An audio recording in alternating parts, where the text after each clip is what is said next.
like the movie Love Actually when that kid runs the entire length of the Heathrow Airport. Yeah.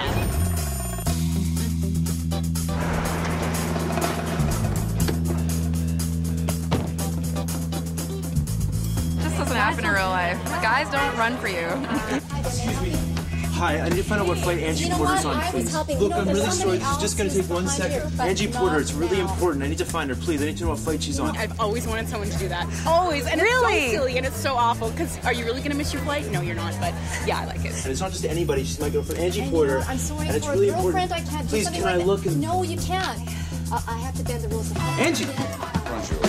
What do you think would happen to a guy who tried to bust through security? Can't even take your water bottle through security anymore. Definitely get arrested. You need a boarding pass. Just a minute. Alarm him.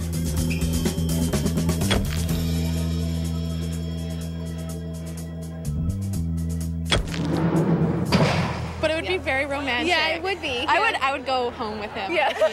No, like if you're I'd be like, oh, screw my trip to Bali. I'm coming home with you. Yeah. I'd be freaked out. I'd be like, what are you doing? Can you go away, please? This is freaky. I have a flight to make. Call me, like send me a message. Yeah. And then there's the whole thing, why is the girl leaving? Like, would she even want the guy to be there? That's a good question. Yeah, imagine you finally get out of there, you get on the plane, and then beside you, oh my God. What are you doing here? Leave me alone. Yeah. And now you have a whole plane ride with me. None of the experiments worked out the way that they do in the movies. I mean, the guys were really sweet, but it was so hard to find anyone willing to do it. And the guys were already in serious relationships, so it's not like they had anything to lose. So maybe life can't be like a movie. But does that mean that Mr. Right can't exist either? Mr. Right for you is this guy who didn't necessarily fit the categories you expected, but maybe you just didn't know what you really needed after all. If you're looking for the Mr. Right for you, like the guy you're with forever, what kind of qualities is he going to have? Funny. He has to be funny. He has to have potential to be a good father, a good parent, a good partner. But as a good friend as well, like you not only love the person, but you like the person. Someone who can obviously make me laugh and someone that I can see myself growing old with. Kindness, honesty, integrity, and communication abilities. And I know that sounds really boring, but it's true. When it's right, it just feels very easy and it's very organic. I think you should get a life, then get the man. Once you're together and happy, you will also attract a different kind of person than you attract when you're unhappy, when you're sad. I do think that you have to like your own company and you have to enjoy being alone, not only because it happens even in a relationship, because it does, but because you don't really learn very much about yourself if you're always looking for a life raft in another person. You've got to be a complete person before you can have a healthy relationship with somebody else. I needed to learn to be happy without a man in my life. So I did stuff alone and struggled through feeling lonely and self-conscious. The big test was going to a movie by myself for the first time. I actually did it, and then I had the confidence to take the next big step. I had to stop being so desperate and take myself offline. I started deleting my profiles, and then something happened. I went onto this website, and I hadn't been on it before, and I was thinking, oh, am I ready to give this up? I don't know. And then I found this profile, and there was this guy, and I went, oh, okay. And I read his profile, and I just couldn't stop laughing. It was just, the sense of humor was just incredible. So I thought, I'm not going to contact him. All I'm going to do is make a profile of my own. I said, you know, if I don't hear from him within a week, I'm just going to take it down, and that's the end of it. Half an hour later, I had an email from him. He had just gotten in from being out of town for 2 weeks, saw my profile, and had to contact me. We started instant messaging back and forth for a while, and then we had our first date. It was fantastic, and then he drops me off at home, and he says, I'll call you. Okay, bye. We've all heard that before, I'll call you. It's like the last thing you want to say to a woman. And I'm devastated, so I go inside and I kind of throw myself in my bed and I'm totally defeated. And then the next day, I got this email.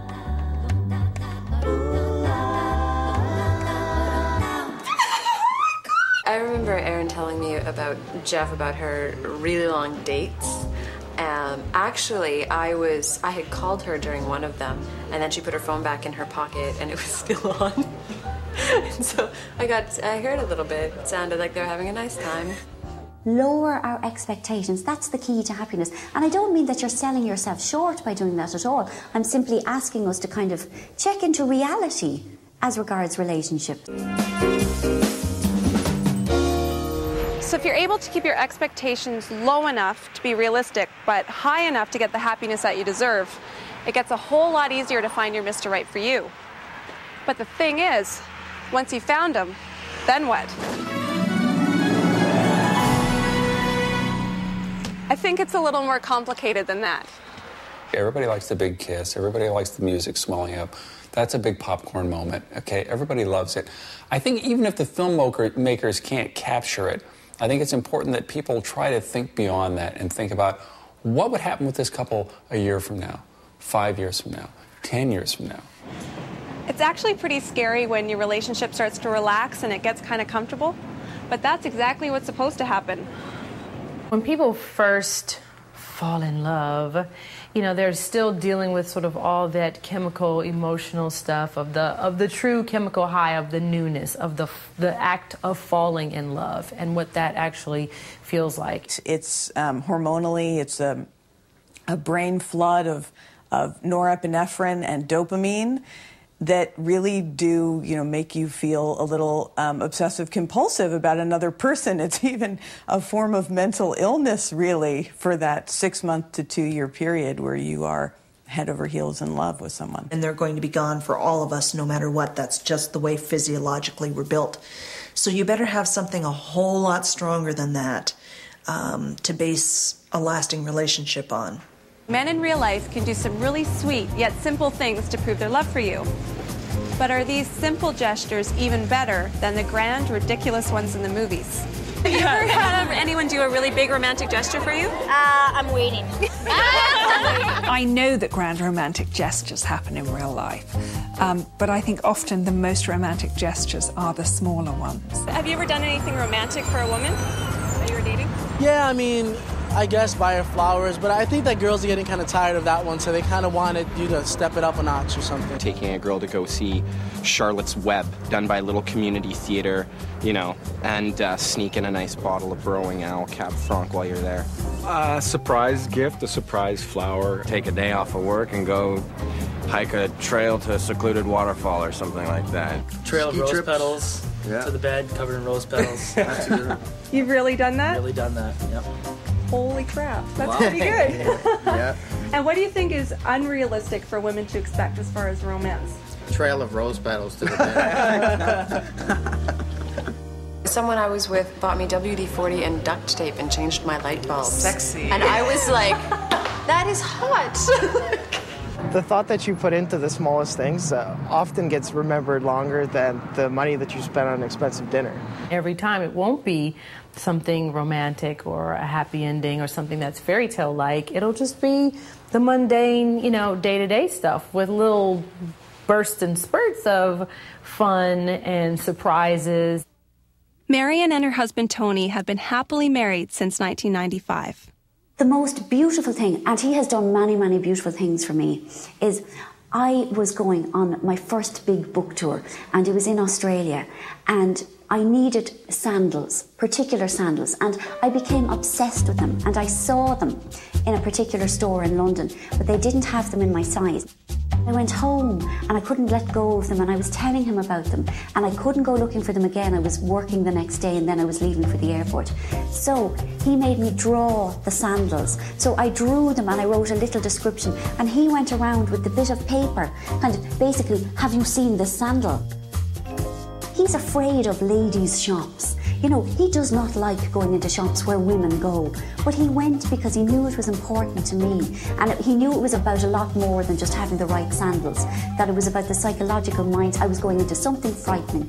And I felt if I had the sandals, I'd be okay. He found them for me in my size. I was just so touched that somebody would go to that much trouble for me. And I wore them to death. And I still have them because they're, you know, they're the most beautiful things I own, because they're such a sign of his decency. I have a beautiful wife anyways. Oh, you lickers. Yeah.